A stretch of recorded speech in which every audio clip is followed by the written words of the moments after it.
육효는 점입니다. 점은 일반적으로 이제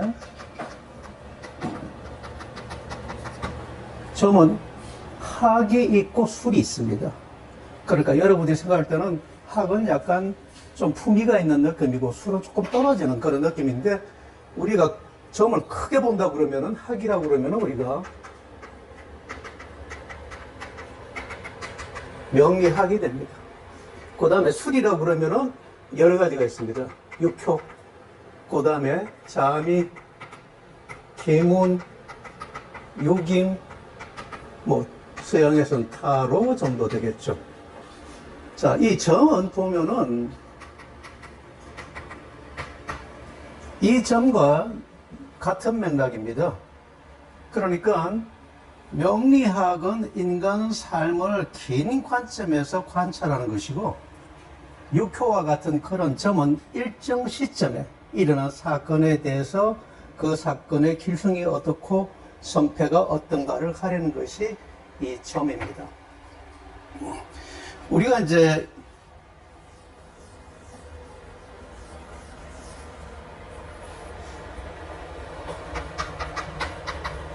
인간의 삶은 뭔가요?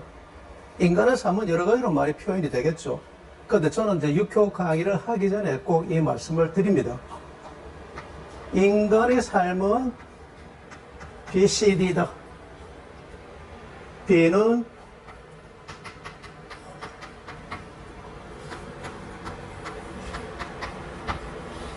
birth, 출생입니다. D는 death, 죽음입니다. 그러니까 인간의 삶은 이제 태어나가지고 이제 죽음에 이르기까지 그런 과정을 갖다가 곧 인간의 삶이라고 이야기할 수가 있습니다.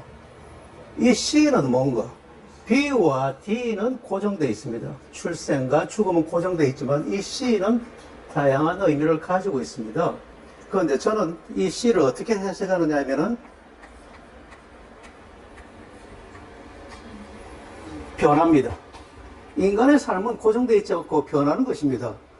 이러한 변화의 과정에서 우리가 맞닥뜨리는 문제점은 뭐냐?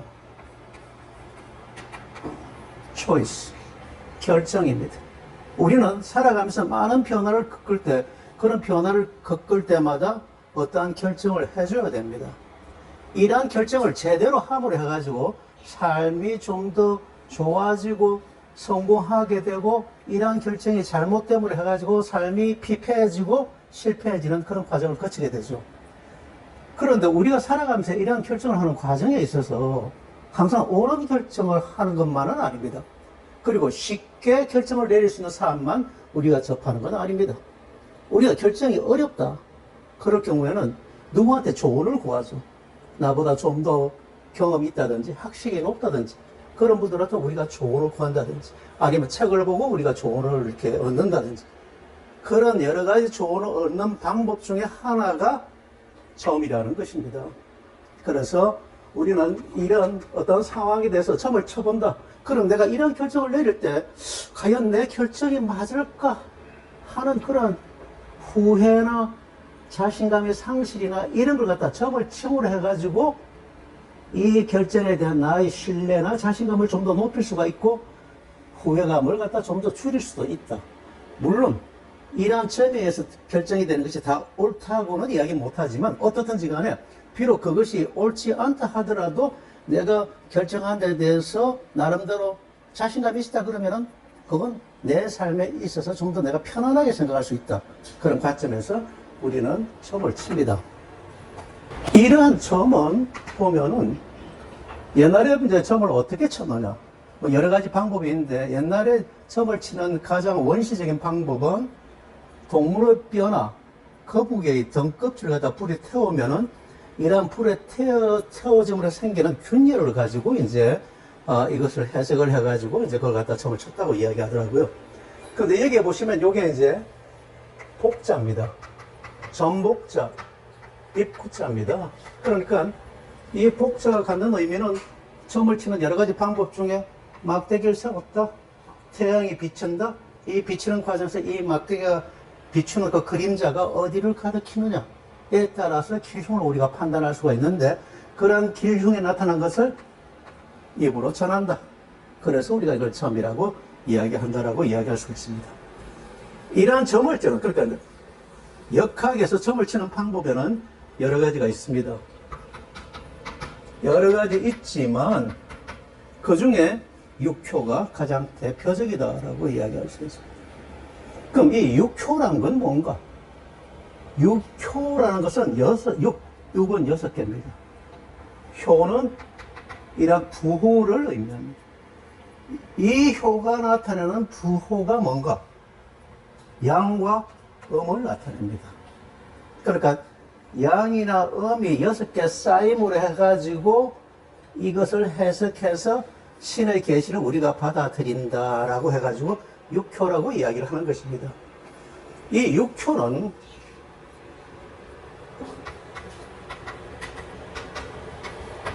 주역에서 유래됐다라고 이야기를 하고 있습니다.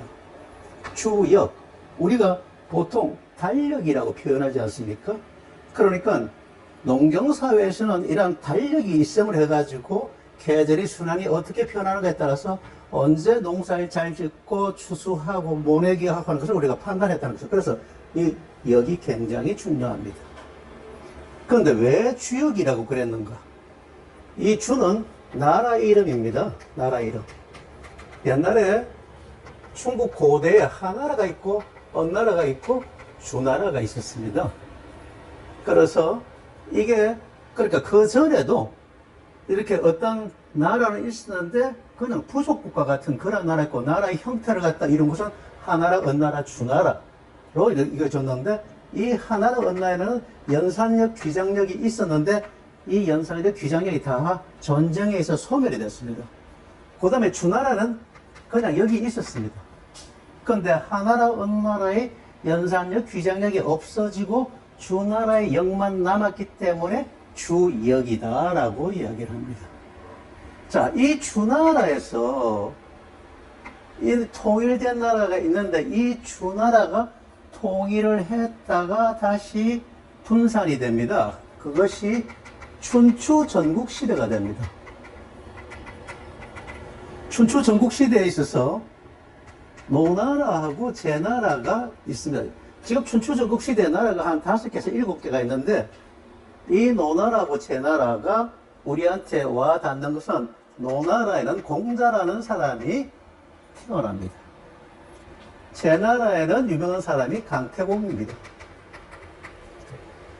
그래서 주역이 만들어졌는데 그럼 이 풀이를 어떻게 하는가 하는 것이 주역의 풀이를 최초로 한 사람이 주나라의 주공이라는 사람이 이제 풀이를 했습니다. 주나라의 주공이라는 사람이 했고 두 번째 노나라의 공자가 풀이를 했어요. 공자가 풀이를 했는데 그 풀이를 갖다 우리가 12라고 이야기를 합니다. 주역이 6효와 마찬가지로 6개의 효로 이루어져 있습니다. 그런데 주역이나 6효에 있어 풀이하는 데 있어서 6개, 이걸 갖다 각각 효라고 우리가 표현을 합니다.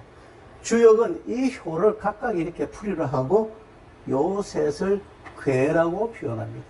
그러니까 주역이나 6효에 있어서 하나의 단위가 되는 것은 괴라는 것이 하나의 단위가 됩니다. 그러니까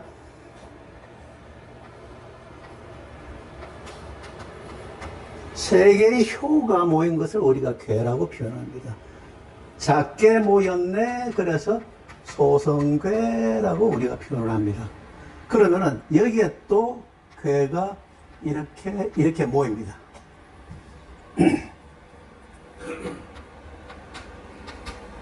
요것도 괴입니다.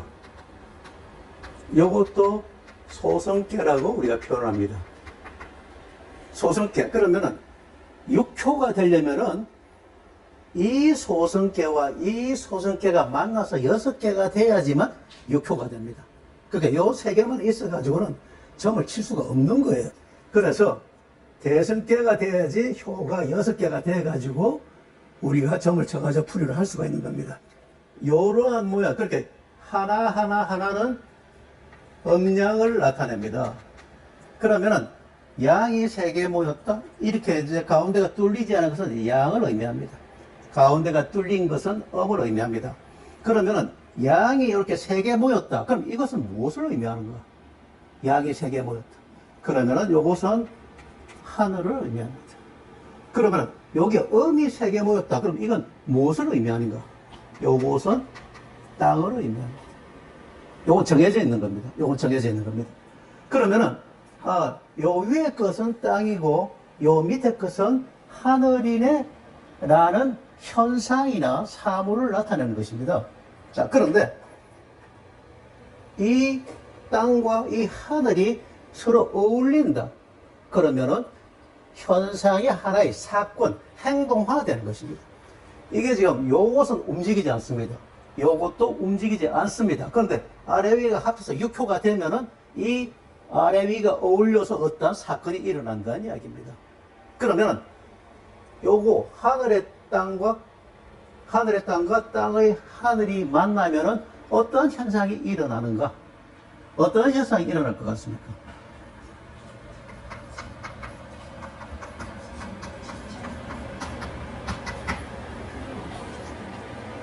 하늘의 땅과 땅의 하늘이 만나면 태라는 일이 일어난다. 이 태가 좋은 의미 같습니까? 나쁜 의미 같습니까? 태 글자 자체는 좋은 의미입니다. 태 글자자. 한자가 가지는 의미 자체는 좋은 의미입니다.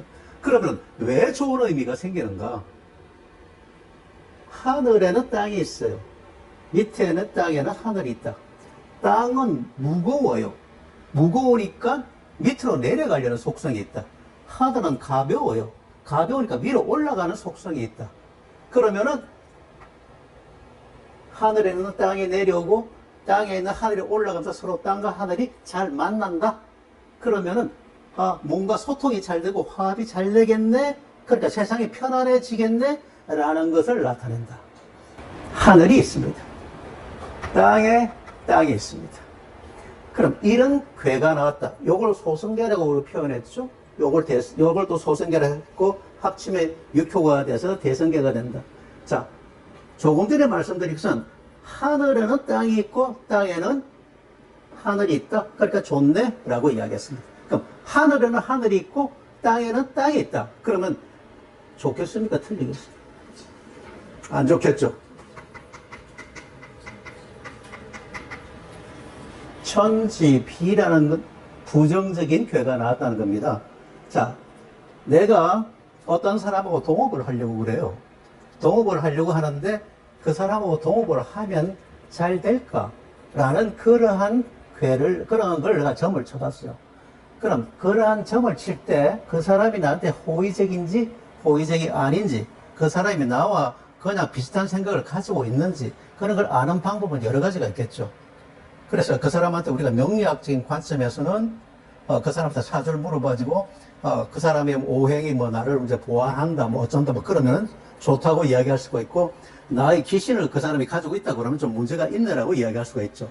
그런데 그런 동업을 하기 위해서 상대편한테 사주 좀 보여달라고 할 때 상대편이 나한테 느끼는 그 감정이 어떨까를 갖다 한번 우리가 생각해 보자는 이야기입니다. 물론 흔쾌히 사주를 갖다 이야기해 주는 사람도 있겠지만 조금 불쾌하게 생각하는 사람도 있지 않을까라고 이제 생각한다는 거죠. 그런데 이 육효는 그러한 것 없이 내가 앉아서 그냥 쳐보는 거예요. 쳐보는데 만일 이런 상황이 됐다 그러면은 내가 그 사람하고 동업을 하는 것이 좋은가 안 좋은가 어떻게 생각하십니까? 지금 현재 내가 그 사람하고 두 사람이, 내가 이제 나하고 동업을 하고 싶은 사람이 두 사람이에요. A라는 사람을 쳤는데 천재 B라는 그런 괴가 나왔고, B라는 사람을 쳤는데 지천태가 나왔다 그러면 누구랑 동업을 하고 싶습니까? B하고 하지 않겠습니까? 이럴 때는 상대편한테 나의 내색을 보이지 않고도 내가 결정할 수 있는 그런 것이 명리하고 이러한 육효의 차이점이고 이점이다라고 이야기할 수가 있습니다. 주역하고 육효의 차이점은 뭔가? 주역은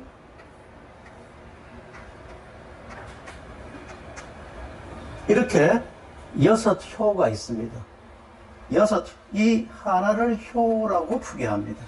요것을 우리가 괴라고 풀이한다고 말씀을 드렸죠. 그러면은 주역에서는 요건 지천텐의 전체적으로 보면 지천텐이니까 좋네라고 이야기할 수가 있습니다. 하지만 요 자극을 또 따로 풀이를 합니다. 요 자극을 또 따로 풀이를 합니다. 그래서 길흉을 따집니다. 그 다음에 요 효 하나하나를 우리가 또 풀이를 합니다. 이 효가 다양한 의미를 가지고 있습니다.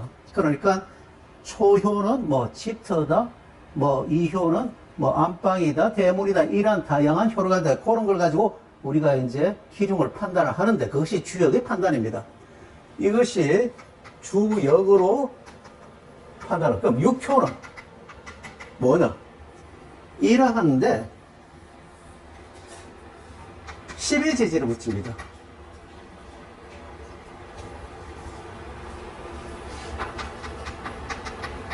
그러니까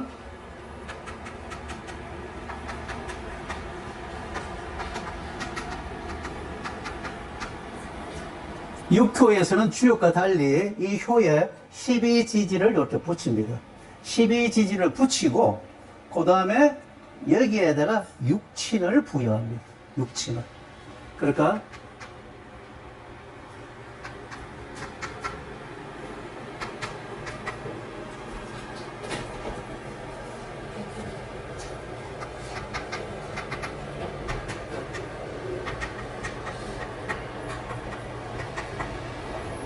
주역으로 우리가 이렇게 이제 어떤 걸 볼 때, 나 돈 벌겠소라는 점을 쳤어요. 돈 벌겠소라는 점을 쳤는데, 요것이 없는 상황 같으면은 이 6개 효에서 돈이 갖는 의미가 뭔가를 찾기가 힘듭니다. 자, 그런데 여기에 12지지를 붙이고 여기에 육친을 딱 붙였다 그러면은 6개의 효 중에 나 점을 치는 목적이 돈을 벌 수 있는 그런 상황을 알기 위해서 점을 쳤다 그러면은 이 6개의 효 중에 어디를 중점적으로 보시겠습니까?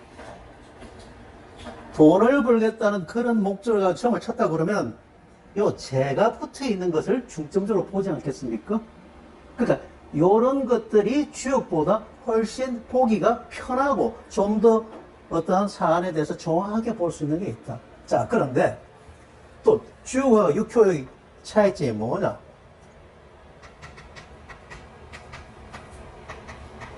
연월일을 대입을 해가지고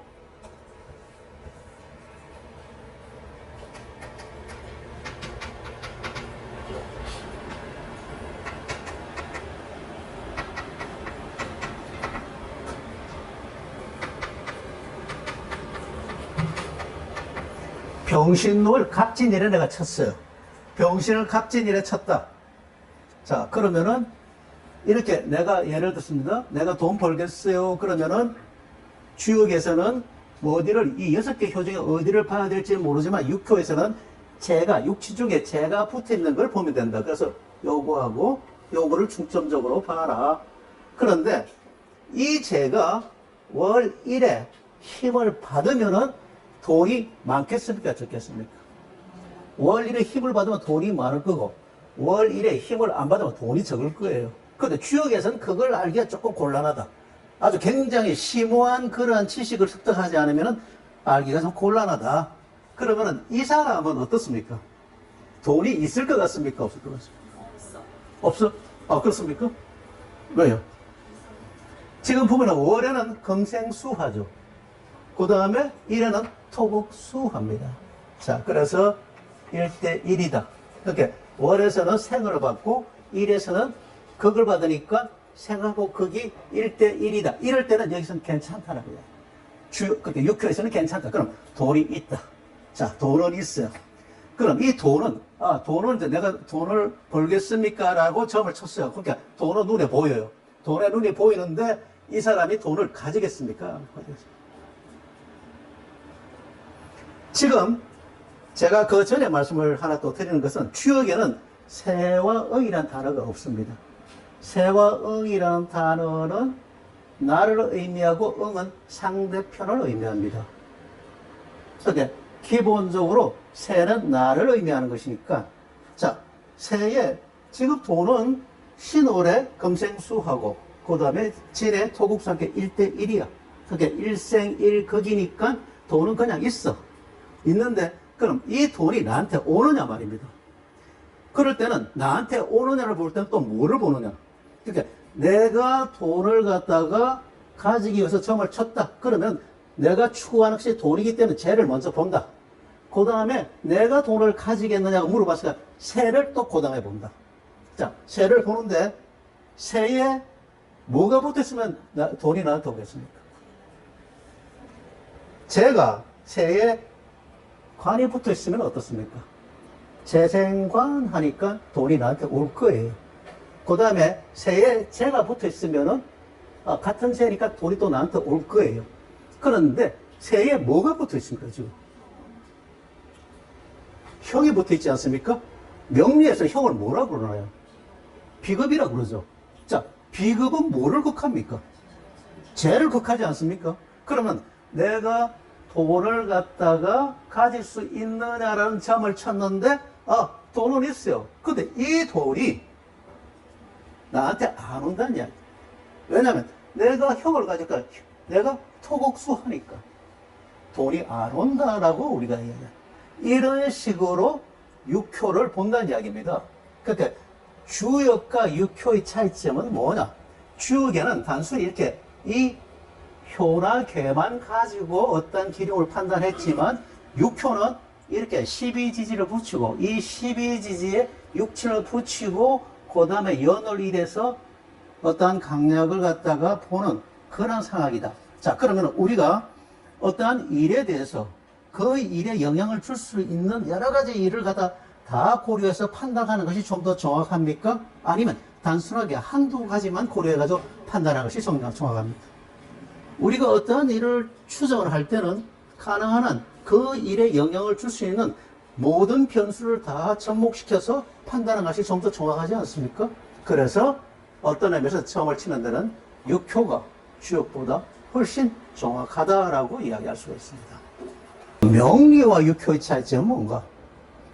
조금 전에 말씀을 드렸지만 사주팔자는 명리하고서 조금 학문적인 그런 냄새가 많이 납니다. 이것은 육효는 술입니다.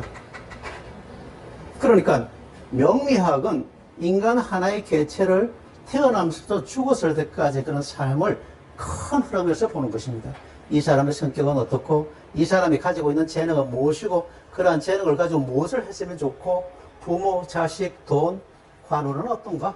뭐 이런 것을 큰 흐름을 본다는 이야기입니다. 이렇게 큰 삶이 큰 흐름을 볼 때 우리가 살아가면서 잔잔한 사건들이 있지 않습니까? 이런 잔잔한 사건들은 명리학의 큰 관점에서 추정할 때는 추정하기가 좀 힘들 때가 있다는 이야기입니다. 그러한 사소한 사건들을 갖다가 우리가 판단하는 것이 육효라는 것입니다. 지금 여기 계신 분들이 명리를 이제 많이 공부를 하셨다고 생각을 하는데 명리를 가르치는 대부분의 선생님들이 권한 게 뭐냐? 명리학에 꼭 하나 점수를 갖다가 더 배워야 된다. 그러니까 육효만이 아닙니다. 딴 거 꼭 점수. 하다보다 타로라도 배워라. 그래야지만 좀 더 어떠한 문의하는 사람이 왔을 때 그 문의하는 사항에 대해서 좀 더 정확하고 자세하게 이야기해 줄 수 있다 하는 그런 이야기들을 합니다. 그래서 명리를 하시고 상담을 하시겠다 하시는 분들은 꼭 점수를 하나 배워 두는 것이 굉장히 큰 도움이다 라고 이야기할 수가 있습니다. 그러면 육효의 장점은 뭔가? 육효의 장점은 조금 전에도 말씀드렸습니다. 기본적으로 명리학에서 깨달을 수 없는 사소한 일상적인 소소한 문제들의 길, 흉, 성패를 갖다가 알 수 있다. 내가 어떤 여자를 좋아해요. 내가 어떤 여자를 좋아하는데 내가 그 여자하고 이제 좀 대시를 하고 싶어요. 그런데 그 여자가 나를 어떻게 생각하는지 몰라요. 그럴 때 지금 그 여자한테 가가지고 내가 당신 좋아하니까 당신 사줘 이렇게 좀 이렇게 줄 수 있느냐고 이야기할 수 있습니까? 못하죠. 그럼 나 혼자 쳐보는 거예요. 나 혼자 쳐본다. 나 혼자 쳐봐가지고